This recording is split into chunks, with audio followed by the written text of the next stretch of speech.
नमस्कार मित्रों, सब्सक्राइब कीजिए हमारे चैनल को। मित्रों, आज हम बात करेंगे संतान प्राप्ति के उपाय और संतान सुख और संतानहीनता के योगों के बारे में। मित्रों, वीडियो के अंत में कुछ महत्वपूर्ण बातें और उपाय बताए जाएंगे, इसलिए वीडियो को शुरू से अंत तक देखें। मित्रों, स्त्री और पुरुष संतान प्राप्ति की कामना के लिए विवाह करते हैं, वंश परंपरा की वृद्धि के लिए एवं परमात्मा को सृष्टि रचना में सहयोग देने के लिए यह आवश्यक भी है। पुरुष पिता बनकर तथा स्त्री माता बनकर ही पूर्णता का अनुभव करती हैं। धर्मशास्त्र भी यही कहते हैं कि संतानहीन व्यक्ति के यज्ञ, दान, तप व अन्य सभी पुण्य कर्म निष्फल हो जाते हैं। महाभारत के शांति पर्व में कहा गया है कि पुत्र ही पिता को पुत्र नामक नरक में गिरने से बचाता है। मुनिराज अगस्त्य ने संतानहीनता के कारण अपने पितरों को अधोमुख स्थिति में देखा और विवाह करने के लिए प्रवृत्त हुए। प्रश्न मार्ग के अनुसार संतान प्राप्ति की कामना से ही विवाह किया जाता है, जिससे वंश वृद्धि होती है और पितृ प्रसन्न होते हैं। मित्रों, जन्म कुंडली से संतान सुख का विचार। ज्योतिष के प्राचीन फलित ग्रंथों में संतान सुख के विषय पर बड़ी गहनता से विचार किया गया है। भाग्य में संतान सुख है या नहीं, पुत्र होगा या पुत्री, अथवा दोनों का सुख प्राप्त होगा या नहीं, संतान कैसी निकलेगी, संतान सुख कब मिलेगा और संतान सुख प्राप्ति में क्या बाधाएं हैं और उनका क्या उपचार है। इन सभी प्रश्नों का उत्तर पति और पत्नी की जन्म कुंडली के विस्तृत विश्लेषण से प्राप्त होता है अथवा कुंडली के कुछ योगों से भी प्राप्त होता है। मित्रों, जन्म कुंडली के किस भाव से संतान सुख का विचार किया जाता है। मित्रों, जन्म लग्न और चंद्र लग्न में जो बलि हो उससे पांचवें भाव से संतान सुख का विचार किया जाता है। भाव स्थित राशि व उसका स्वामी, भाव कारक बृहस्पति और उससे पांचवा भाव तथा सप्तमांश कुंडली, इन सभी का विचार संतान सुख के विषय में किया जाना आवश्यक है। पंचम भाव से प्रथम संतान का, उससे तीसरे भाव से दूसरी संतान का और उससे तीसरे भाव से तीसरी संतान का विचार करना चाहिए। उससे आगे की संतान का विचार भी इसी क्रम से किया जाता है। मित्रों, अब हम बात करेंगे संतान सुख प्राप्ति के योगों के बारे में। मित्रों, पंचम भाव में बलवान शुभ ग्रह गुरु, शुक्र, बुध और शुक्ल पक्ष का चंद्रमा एवं स्वामित्र उच्च राशि नवांश में स्थित हो या इनकी पूर्ण दृष्टि भाव या भाव स्वामी पर हो। भाव स्थित राशि का स्वामी स्वामित्र उच्च राशि नवांश का लग्न से केंद्र त्रिकोण या अन्य शुभ स्थान पर शुभ युक्त शुभ दृष्ट हो। संतान कारक गुरु भी स्वामित्र उच्च राशि या नवांश का लग्न से शुभ स्थान पर शुभ युक्त शुभ दृष्ट हो। गुरु से पंचम भाव भी शुभ युक्त या दृष्ट हो तो निश्चित रूप से संतान सुख की प्राप्ति होती है। शनि, मंगल आदि पाप ग्रह भी यदि पंचम भाव में स्वामित्र उच्च राशि या नवांश के हों तो संतान प्राप्ति कराते हैं। पंचम भाव, पंचमेश तथा कारक गुरु तीनों जन्म कुंडली में बलवान हो तो संतान सुख उत्तम, दो बलवान हो तो मध्यम, एक ही बलवान हो तो सामान्य सुख होता है। सप्तमांश लग्न का स्वामी जन्म कुंडली में बलवान हो, शुभ स्थान पर हो तथा सप्तमांश लग्न भी शुभ ग्रहों से युक्त दृष्ट हो तो निश्चित रूप से संतान सुख की अनुभूति होती है। प्रसिद्ध फलित ग्रंथों में वर्णित कुछ प्रमुख योग जिनके जन्म कुंडली में होने से संतान सुख की प्राप्ति अवश्य होती है। पहला योग, जन्म कुंडली में लग्नेश और पंचमेश का या पंचमेश और नवमेश की युति, दृष्टि या राशि संबंध शुभ भावों में हो। दूसरा योग, लग्नेश पंचम भाव में मित्र या उच्च राशि नवांश का हो। तीसरा योग, पंचमेश पंचम भाव में ही स्थित हो। चौथा योग, पंचम भाव पर बलवान शुभ ग्रहों की पूर्ण दृष्टि हो। पांचवा योग, जन्म कुंडली में गुरु स्वराशि, मित्र राशि या उच्च राशि नवांश का लग्न से शुभ भाव में स्थित हो। छठा योग, एकादश भाव में शुभ ग्रह बलवान होकर स्थित हो। सातवां योग, गुरु से पंचम भाव में शुभ ग्रह स्थित।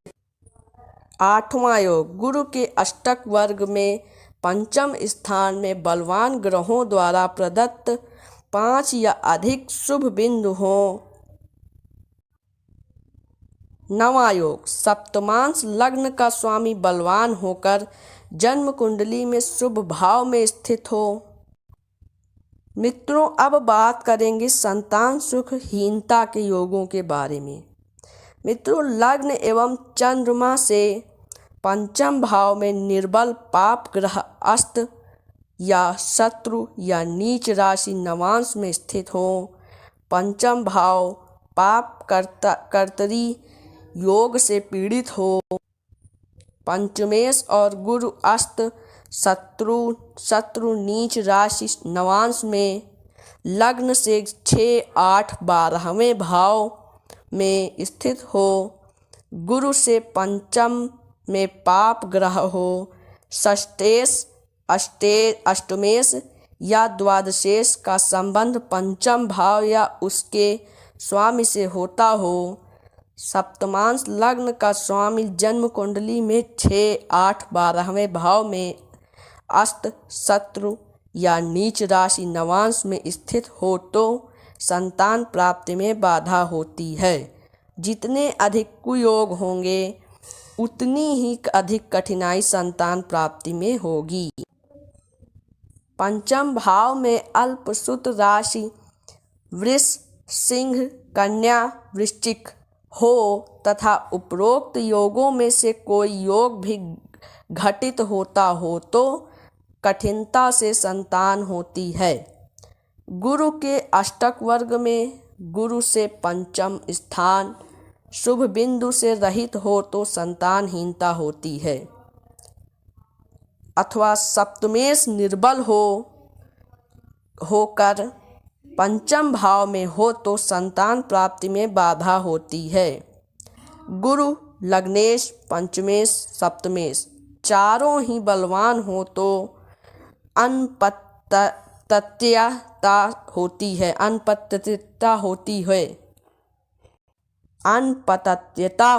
है। गुरु लग्न व चंद्र से 5वें स्थान पर पाप ग्रह हो तो अनपत्यता होती है।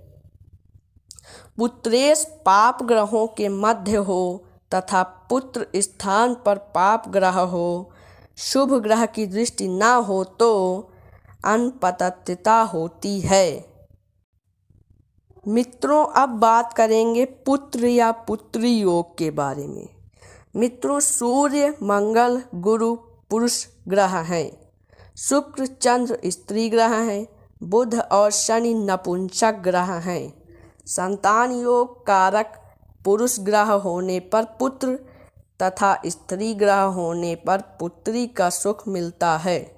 शनि और बुध योग कारक होकर विषम राशि में हो तो पुत्र व सम राशि में हो तो पुत्री प्रदान करते हैं।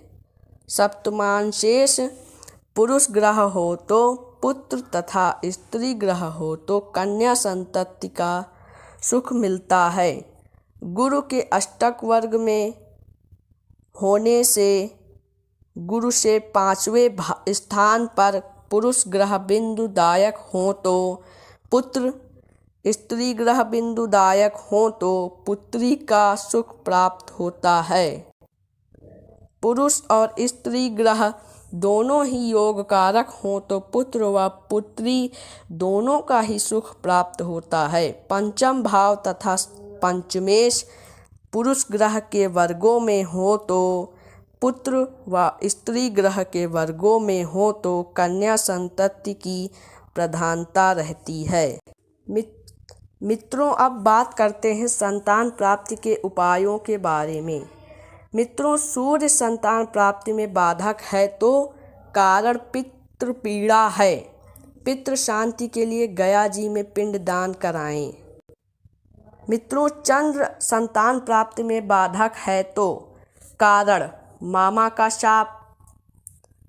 मित्रों, उपाय तुलसी या भगवान विष्णु की अवज्ञा है, जिसकी शांति के लिए विष्णु पुराण का श्रवण, विष्णु सहस्त्र नाम का पाठ करें। हरे रंग का पन्ना सोने या चांदी की अंगूठी में आश्लेषा, ज्येष्ठा, रेवती नक्षत्रों में जड़वा कर बुधवार को सूर्योदय के बाद पुरुष दाएं हाथ की तथा स्त्री बाएं हाथ की कनिष्ठिका उंगली में धारण करें।